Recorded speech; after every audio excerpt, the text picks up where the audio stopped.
সুযোগ পেলে সাবেক প্রধানমন্ত্রী ও আওয়ামী লীগ সভাপতি শেখ হাসিনার পক্ষে আইনি লড়াইয়ের ঘোষণা দিয়েছেন বেসরকারি সংস্থা আইন ও সালিশ কেন্দ্র চেয়ারপারসন এবং সুপ্রিম কোর্টের সিনিয়র আইনজীবী জহিরুল ইসলাম খান পান্না জেডাই খান পান্না।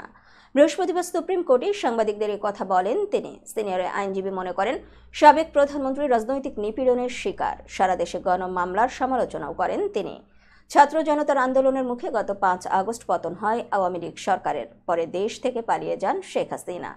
এরপর আন্তর্জাতিক অপরাধ ট্রাইব্যুনাল সহ সারা দেশে তার বিরুদ্ধে শতাধিক মামলা হয়। এর মধ্যে গত 17 অক্টোবর শেখ হাসিনা সহ 46 জনের বিরুদ্ধে মানবতা বিরোধী অপরাধের অভিযোগে গ্রেফতারি পরোয়ানা জারি করে আন্তর্জাতিক অপরাধ ট্রাইব্যুনাল। আর শেখ হাসিনার বিরুদ্ধে 1 মাসের মধ্যে তদন্ত শেষ করতে গত 18 নভেম্বর নির্দেশ দিয়েছেন আন্তর্জাতিক অপরাধ ট্রাইব্যুনাল। ট্রাইব্যুনালের চেয়ারম্যান বিচারপতি মোহাম্মদ গোলাম মর্তুজা মজুমদারের নেতৃত্বে 3 সদস্যের ট্রাইব্যুনাল এ আদেশ দেন।